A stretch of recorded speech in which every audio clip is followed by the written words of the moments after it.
Имате безценни предмети, които имате доказателства, че са свързани с Дякона Левски. И те идват по ваше наследство. Разкажете ни малко повече за тази история. Значи тези предмети ги получих по различно време. Първо получих лозинката, това е половинка монета, която е служила като парола, като за опознаване между двама, които имат две различни. Тя е профилно изрязана. Паласката и Четироевангелието вземах след като почина баба ми Мария, чийто баща е Стойко Христов Бешиктяш от Калопер и след това в Аджар или Свежен Карловско. След като почина тя 1975 година от нейната ракла, ножицата малко по-късно, самата ножица като дете около паралията, тя леля ми с нея штракаше така и казваше клъц, няма попче, няма дяконче. И на нея има надпис година 1857 година, един морски мотив, една лодка или риба ли и Левския зет. Също... Какво предполагате, че се е случило с тази ножица? Ами тази ножица, тя след това беше останала в къщата на баба ми в Александрово и там безпризорно аз се намерих след няколко години, може и 10 години след това, на пода. Но спомням, тя имаше остатъци от инкрустации с злато по тези насечки, значи цялата е била, но аз като я търках с една четка специална, тогава пък излезе и този надпис. Пък някъде се загубиха, може и отдолу да са замастени. Започнем първо с прапрадядо ви Христо Дряновски. Той е бил сподвижник на Левски от Втората българска легия. Него Захари Стоянов споменава в биографията на Левски, че 1869 година дал неговото си тискаре, понеже приличал на Левски, да премине Левски Дунава. И това е, което аз съм проследил много неща, но виждал съм оригинална снимка в сестра на баба ми Мария, която е дъщеря именно на този Стойко Христов Бешиктяша.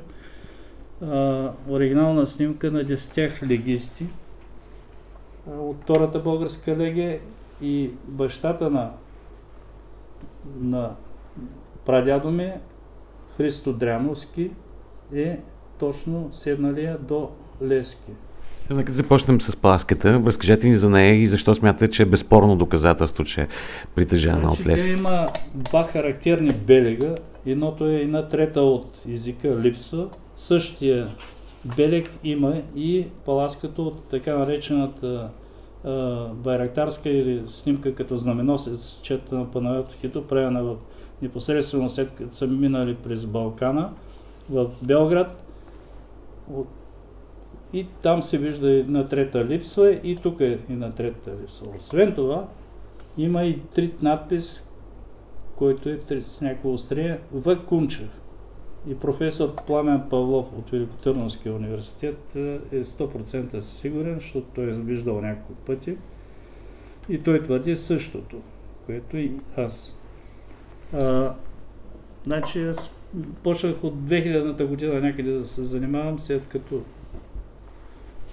да, тук говорим и за Евангелието, което графологически почерката е и на самият Васил Левски. Освен графологически има и имена. Има Приди Иванов Василия за Кожух Дашия. Един изтрит надпис.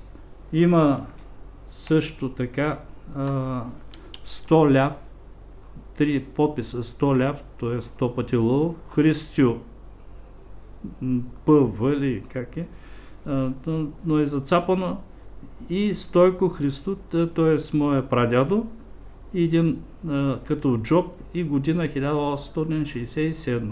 Освен това срещу тях пише Ачик Остак, Чер Остак, т.е. монах майстор, Ачик Майстор. Има и две колони от по 3 имена: Димо, Минзо, Тимо, Миро, Христо, Мария. И след Мария има една стилизирана ябълка и Сио Стоев. Значи всички Стоеви и по-надолу същия почерк: Много здрави, на Иван Горгиево. Има и псевдоарабица. Левски след някои от имената е обичал да поставя псевдоарабица все едно, че е турско писмото, за заблуда на по-неграмотните турци, т.е. на неграмотните направо турци. Има и 100 ляв с свирната опашка, все едно, че е свирната опашка, с подвита опашка. Какво искате да се случи с така тези предмети, които вие сте събирали и доказал поне към този момент според вас, че са притежания били на апостола на свободата Васил Левски? Тези предмети, аз имам намерение 3 от тях, без монетата на лозинката.